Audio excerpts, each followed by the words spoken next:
Olá, meu nome é Matheus, eu sou arquiteto urbanista formado pelo Centro Universitário Moura Lacerda, de Ribeirão Preto, São Paulo, Brasil, e eu gostaria de agradecer a oportunidade de apresentar o meu trabalho no Conlab.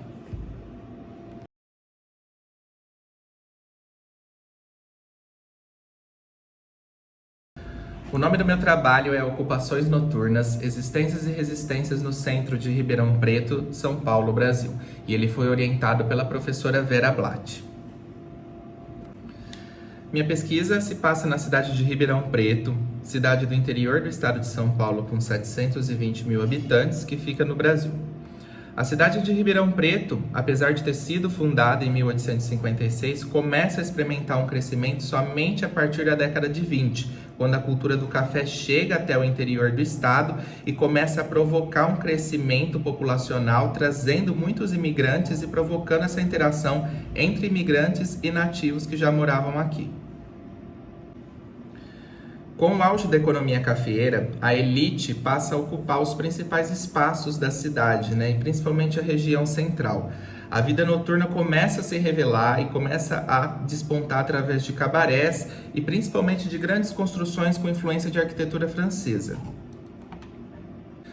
Nessa época, Ribeirão Preto está no auge da sua vida noturna. Ela tem a maior e a melhor casa de espetáculos do país, que é o Teatro Carlos Gomes, e traz também vários modismos, automóveis, cafés e a prostituição que toma conta de praticamente toda a área central. Nessa época, a cidade fica conhecida como a Petit Paris, que seria a Pequena Paris. Não demora muito, praticamente 9 anos depois do auge de toda essa riqueza, a economia cafeeira entra em crise e atinge Ribeirão Preto com toda a força. Os casarões que existiam nessa região central acabam se transformando em comércios, e a chegada de novos moradores, novos residentes e novos costumes tomam conta de toda a região central, causando também o esvaziamento de muitos prédios.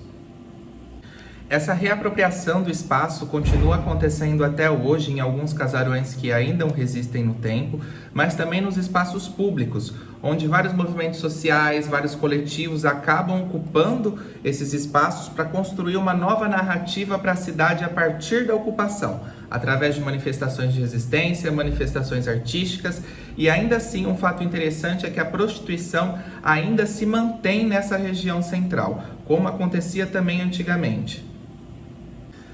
A reocupação desses espaços quase sempre é conflituosa, porque a cidade não tem uma política pública efetiva de preservação dos patrimônios públicos, muitos prédios históricos ainda continuam vazios, o local acaba se tornando inseguro para novas ocupações e não existe nenhum plano de restauração que esteja nem a curto nem a longo prazo para ser executado.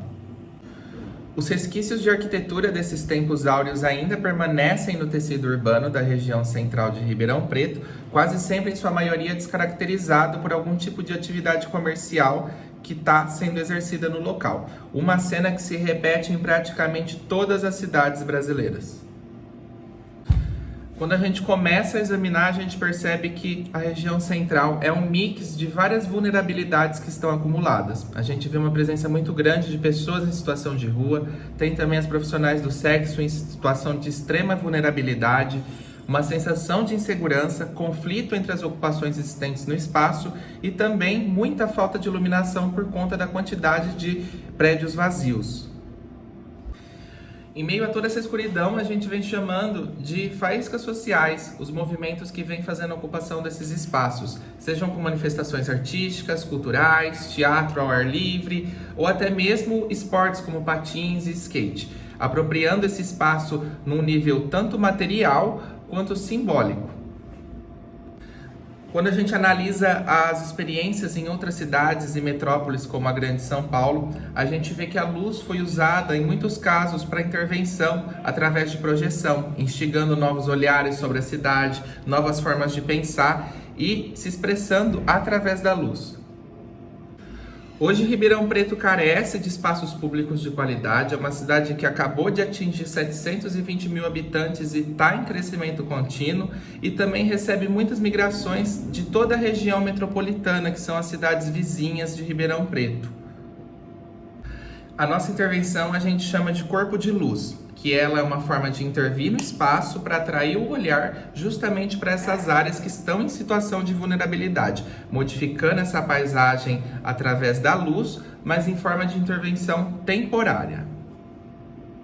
Esse corpo de luz, ele representa uma figura humana, trazendo o corpo como protagonista dessa ocupação.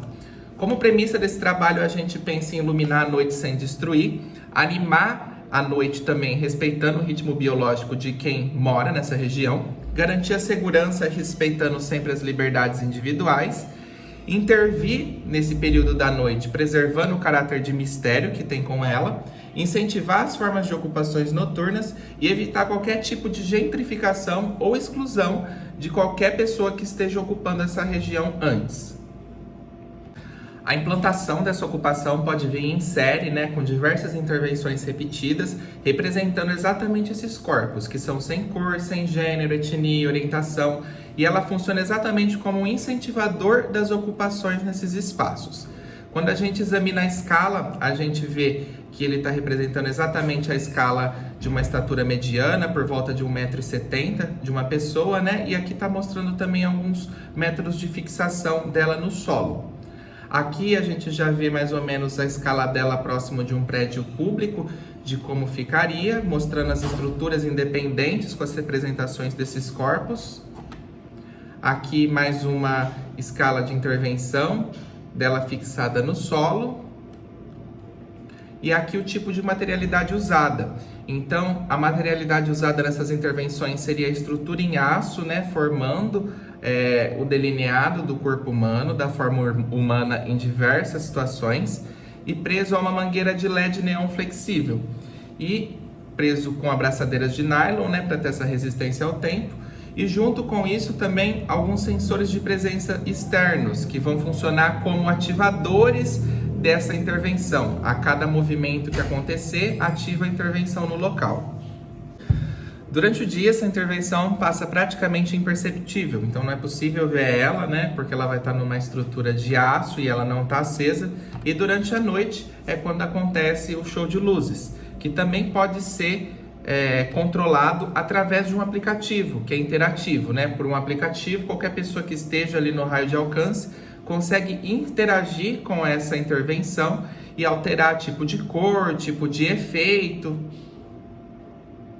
Então, o local selecionado para essas intervenções é o quadrilátero central de Ribeirão Preto, essa manchinha que está desenhada na tela. E os espaços para receber essas intervenções foram selecionados 7 espaços. Então, o primeiro é a Companhia de Cervejarias Paulista, o segundo é o Hotel Brasil, o terceiro o Edifício de Ederiksen, o quarto o Palacete Camilo de Matos, o quinto o Palacete Albino de Camargo, o sexto o Palácio do Rio Branco e o sétimo o Solar Vila Lobos.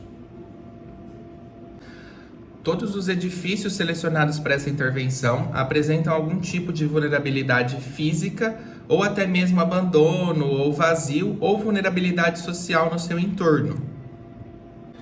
Então, a primeira intervenção acontece na Companhia de Cervejarias Paulista, no prédio que hoje está sendo ocupado já por uma universidade privada, mas que apresenta relevante vulnerabilidade social no seu entorno. Então, aqui seria a simulação da intervenção durante a noite nesse local. O segundo é o Hotel Brasil, um hotel que já está desativado há pelo menos 20 anos, que também possui no seu redor muita vulnerabilidade social e ele também está em situação de péssima preservação. E aqui a simulação da intervenção nesse prédio.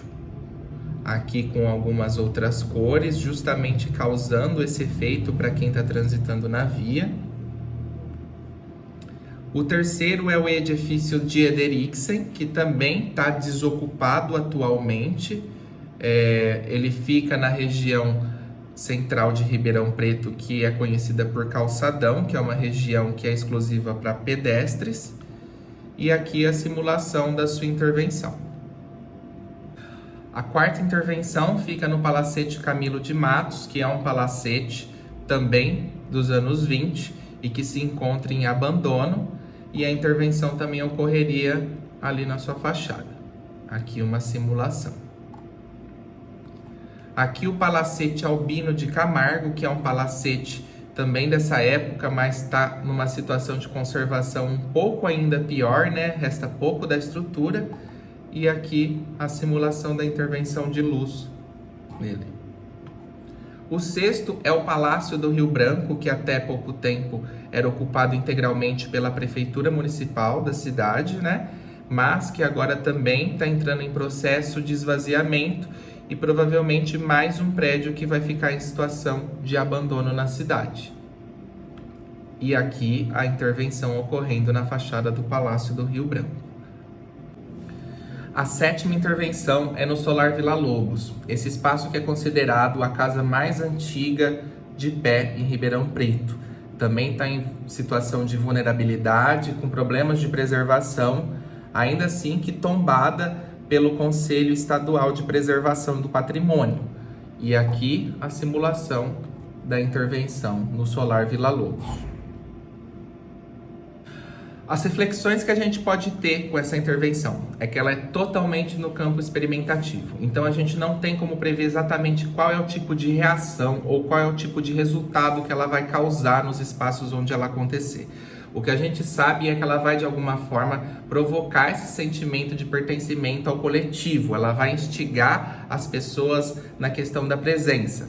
Ela funciona exatamente como uma sobreposição da paisagem construída e ela é totalmente reversível. Então ela não piora, não agride em nenhuma situação os edifícios ou os espaços que existem.